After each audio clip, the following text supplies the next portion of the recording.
ser importante para a sequência da temporada, porque o Palmeiras encostou agora também, com um jogo a menos, enfim.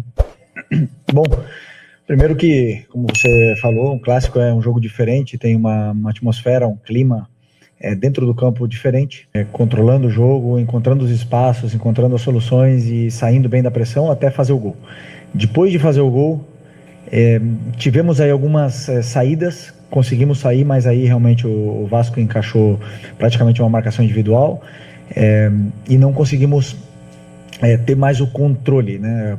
A partir desse momento começamos a acelerar um pouco demais o jogo, perdemos um pouco o controle e foi o melhor momento talvez do Vasco no jogo, o momento que eles foram superiores depois do nosso gol, mas não criando chances, senão criando muito volume de bola parada, faltas laterais, escanteios, e até empatar o jogo com esse escanteio. Depois voltamos a retomar o controle, tivemos mais posse de bola no campo deles. Eles são um time que se fecham muito, voltam os 10 atrás da linha da bola em bloco baixo, praticamente fechados na área, então não é fácil entrar, e a partir daí eles começaram a jogar simplesmente em transição, em lançamentos longos, e foi isso praticamente o restante do jogo, posse deles na área deles e com muitas ligações diretas, depois com perda da bola tentando contra-atacar. E essa foi a tônica do jogo. Tivemos chances claríssimas para fazer o segundo gol. Eles tiveram, como você falou, algumas chances, nenhuma claríssima. E acabou que um empate. Num clássico, como nós não contávamos, queríamos vencer o jogo, mas temos que ter calma. Existe um longo caminho pela frente. Com uma equipe em campo com várias novidades, e você acabou de mencionar o desgaste da última partida de quinta-feira pela Libertadores, eu acredito também com a preocupação, já pensando no jogo de volta na Argentina. Eu queria que você explicasse as suas opções para a montagem da equipe e comentasse também, apesar do empate, tivemos o gol do Carrascal, que afirma mais ainda o colombiano, já havia feito um passe para gol e agora contribui diretamente no gol do empate. Bom, primeiro pensei numa equipe para ir a campo fresca, uma equipe que conseguisse pressionar essa saída de bola muito complicada de pressionar, que é a do Diniz, onde eles juntam muitos jogadores atrás da linha da bola, eles usam o goleiro, eles repetem o lado e enchem muitas vezes as laterais do campo, então é complicado. Eu precisava de jogadores com perna fresca para poder jogar. Muitos deles da quinta-feira não se recuperaram, muitos jogadores, para não dizer a maioria, não se recuperaram do último jogo, que foi quinta-feira à noite, 9h30, acabou que chega quase 2 da manhã em casa, e o jogo hoje 5 da tarde com o calor, obviamente que não estavam recuperados. Portanto, optamos por colocar esses jogadores, alguns deles no segundo tempo, para tentar melhorar e dar mais força ainda para a equipe com as trocas, e foi assim. Nesse momento tivemos nosso momento aí de pressão máxima em cima da defesa do Vasco, mas infelizmente não conseguimos fazer o gol. Sobre o Carrascal, um jogador que, como eu falei para vocês, tem muita qualidade e hoje fez um grande jogo, entendeu bem os espaços, entendeu bem a importância e a determinante que tem que ser o jogador que joga nessa posição. Fez o gol, mas não só isso, senão que ele deu sequência nas jogadas, criou perigo, teve mais chances e pouco a pouco ele vai se adaptando e se sentindo cada vez melhor, e uma opção importantíssima para a gente. Boa noite, Felipe. Léo José, do Coluna do Fla. Hoje tinha-se uma expectativa sobre a presença do Jorginho, ele acabou ficando de fora e o clube trabalha para que ele tente estar na Argentina, né? E aí eu queria entender como que é a percepção de você, a sua percepção, a percepção da comissão técnica em cima dessa recuperação do Jorginho, dessa evolução do Jorginho. Existe de fato uma expectativa para que ele jogue na Argentina contra o Estudiantes? A ausência dele faria muita falta? Bom, estamos trabalhando, nosso departamento médico está trabalhando para recuperá-lo para essa quinta-feira, né?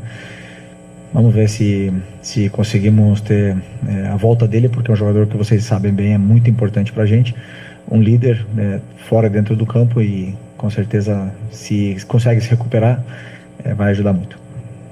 Boa noite, Felipe. Pedro Ramos, da Sintonia Esportiva. Meu colega comentou do Jorginho. Eu queria comentar sobre 2 jogadores, na verdade, te perguntar sobre o De La Cruz e o Léo Pereira, que hoje não entraram em campo, foram substituídos, foram escolhidos por Danilo, inclusive e o Alan.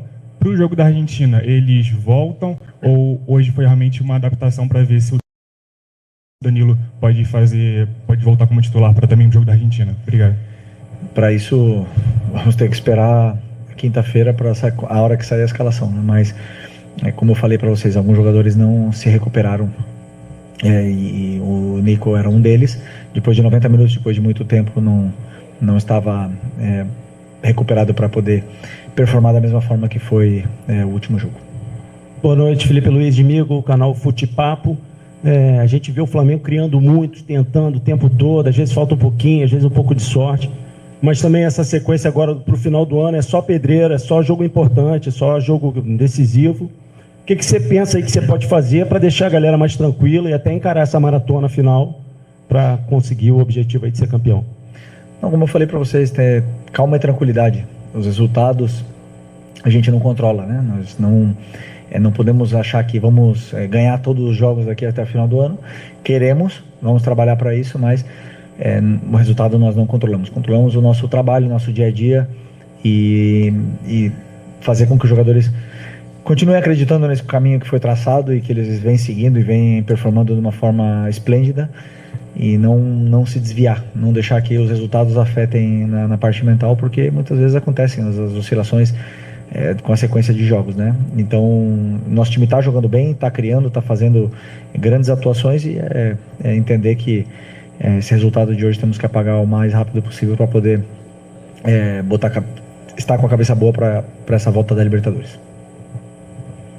Felipe, Isaac, Flavoz, hoje você mencionou a questão do fator calor, a questão também da renovação dos jogadores, mas eu observei uma questão um pouco diferente na proposta de jogo do Flamengo. Hoje o Rossi, ele deu mais chutões para frente, procurando jogadas mais nas laterais, com os jogadores tentando quebrar a barreira do Vasco, e um meio de campo hoje também que não conseguia fazer muita ligação. Era realmente muito da defesa para o ataque, no caso o Vasco conseguiu taticamente mudar a forma do Flamengo jogar, ou hoje realmente você mudou a forma do Flamengo jogar para esperar de repente o Vasco ali entregar um pouco mais a bola e o Flamengo conseguir avançar mais? Não mudamos absolutamente nada no nosso modelo de jogo, só que os espaços são os que são. Se o adversário marca nossos volantes individuais, obviamente que o meio campo não consegue jogar, não tem como eles performar. Se o zagueiro salta nos nossos meias e os laterais também saltam para fazer essa marcação individual, o espaço está nas costas e os jogadores dentro do campo eles têm que identificar onde está o espaço.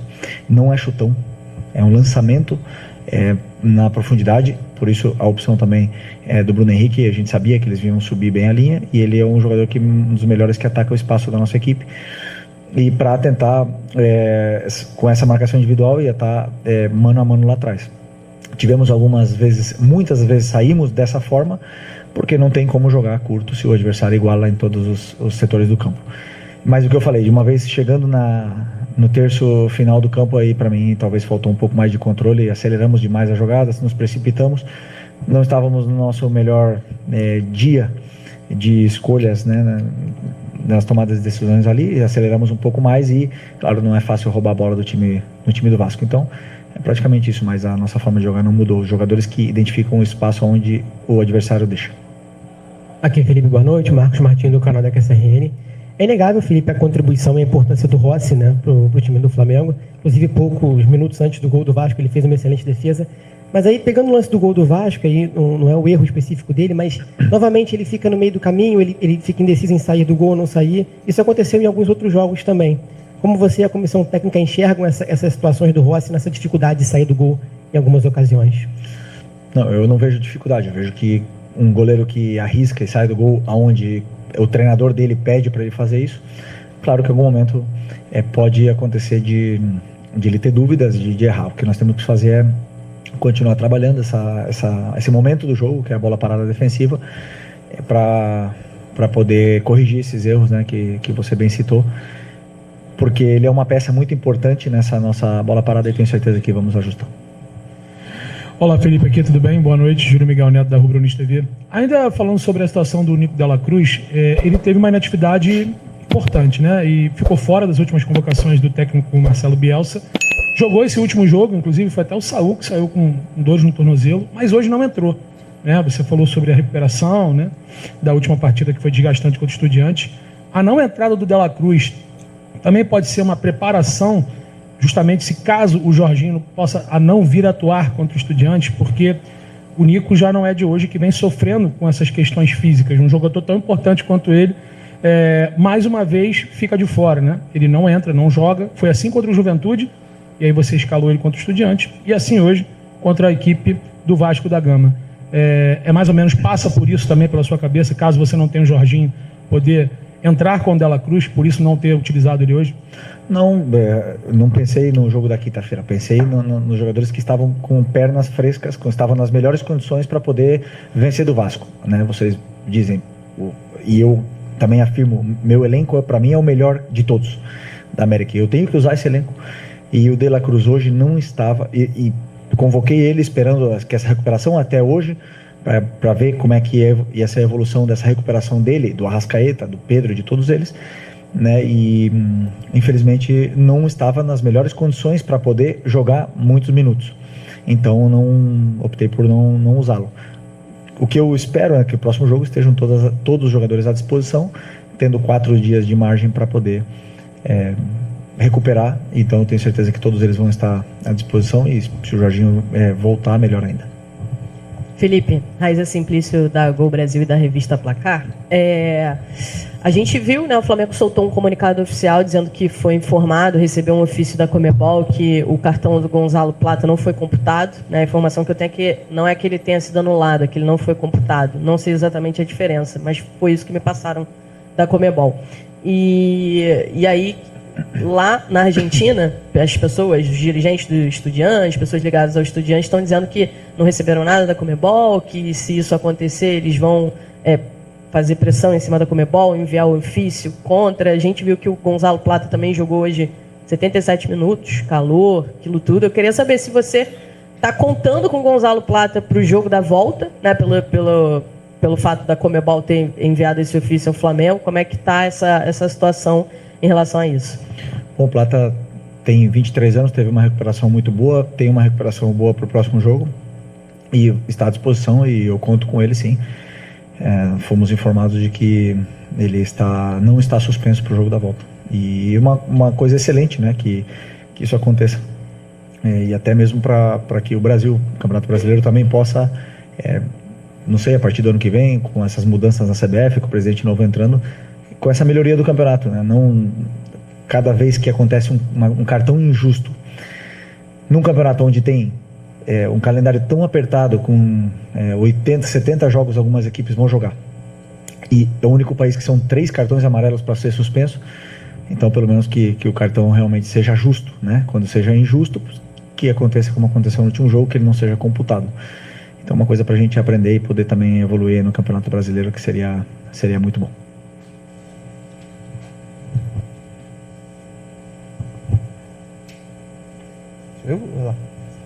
Thiago? Sou eu. Felipe, tudo bem? Boa tarde. Gabriel Orfa, canal Paparazzo Rubro Negro e revista Placar. Felipe, o Flamengo tem 2 jogos importantes agora na sequência, contra o Estudiantes quinta e domingo contra o Corinthians, e o Flamengo dessa vez vem com uma logística diferente do habitual, né? O Flamengo na véspera do jogo costuma treinar de manhã no Ninho e viajar à tarde. Agora o Flamengo treina terça no Ninho, viaja para a Argentina, tem treino no CT do Defesa e Justiça, depois vai para São Paulo direto, treina no CT de São Paulo. Como é que você enxerga essa mudança na logística do Flamengo? Você acha que isso dos jogadores estarem só entre si, junto com a comissão técnica, também pode ser essencial, talvez para uma concentração maior nesses 2 jogos que podem ser tão importantes aí ao longo da temporada? Obrigado. Não, acredito que a parte da logística foi muito bem estudada e muito bem feita, está sendo muito boa em todo esse campeonato, onde temos que agradecer muito, porque o que nós esperamos é que os jogadores, com as viagens e com a sequência de jogos, eles cheguem e entrem no campo o melhor possível, mais saudáveis e o mais, talvez, como eu venho citando, frescos, né, para entrar no campo. E a escolha por essa logística foi por isso, para que os jogadores pudessem ter uma recuperação completa da viagem, para que pudessem ter uma recuperação completa e não carregar muito de aeroporto, ônibus em todas as viagens, porque seriam muitas viagens e poucos dias para recuperar de um jogo para o outro. Então optamos por essa escolha que na mente é a melhor. Felipe aqui, boa noite. Felipe, pensando um pouco nessa maratona de jogos, né? E eu queria voltar no assunto bola parada, porque o gol que o Flamengo toma hoje de empate é muito parecido do gol que tomou contra o Ceará, que também foi um empate, ficou 2 pontos ali pelo caminho. O Flamengo que briga ponta a ponta aí com o Palmeiras e com o Cruzeiro. O que você pensa em consertar, principalmente nessas bolas paradas, para que o Flamengo não deixe mais esses pontos pelo caminho e não perca mais esses pontos de agora para frente, já que todos os jogos aí, tanto da Libertadores como também do Brasileiro, são importantes. Obrigado. Bom, a bola parada, como todas as outras fases do jogo, são treinos, trabalhos e correções e correção dos erros e melhorias. Então agora nós vamos estudar junto com a comissão, estudar o que aconteceu, o que vem acontecendo. O nosso time é muito sólido na bola parada. Você citou esse gol do Ceará, esse outro gol, mas tomamos poucos gols de bola parada e realmente fizemos muitos gols de bola parada. Temos que continuar insistindo, correção do erro para poder sempre evoluir em cima de cada jogo que vai passando. Boa noite, Felipe. Aqui, boa noite. Sidão Marinho da Litoral News. O Flamengo perdeu 4 pontos para o Vasco no Campeonato Brasileiro, foram 2 empates. É um duelo de uma equipe que briga na parte de cima contra uma equipe que briga contra o rebaixamento. Você acredita que, com base naquilo que não pode perder de equipes da parte baixa, é algo que acontece porque é um clássico, e aí teve aquela discussão no início do ano, se era um clássico, se não era mais um clássico, ou a qualidade do elenco do Vasco também entra em ação para que esses resultados possam ter acontecido, de 4 pontos perdidos pelo Flamengo? Primeiro que o Campeonato Brasileiro é muito competitivo, é muito, muito difícil vencer no Campeonato Brasileiro. Não sei, eu vi agora no celular que o Corinthians perdeu para o Sport, que é o último. É muito complicado, tem viagens, tem vários inúmeros outros fatores, tem jogadores grandes, o Vasco se reforçou agora nessa janela, o treinador do Vasco todo mundo conhece, o difícil que é jogar contra o Diniz, o tanto que ele melhorou essa equipe. E o fator clássico, Flamengo e Vasco sempre vai ser clássico, sempre. E existe essa atmosfera, esse ambiente diferente que muda os jogadores e faz que o jogo seja mais aberto, no caso, como foi o jogo hoje. Então, infelizmente perdemos aí, como você falou, 4 pontos, mas é uma maratona, ainda são muitos jogos pela frente. O que nós temos que, como eu falei, é não entrar em desespero em nenhum momento, ter calma e tranquilidade, que os tropeços podem vir, mas o que o time tem que manter na solidez, porque o resultado a gente não controla, e sim a nossa performance, que estaremos sempre mais perto de ganhar se a gente joga da forma que a gente sabe. E esse é o caminho agora com essa sequência de jogos que vem pela frente.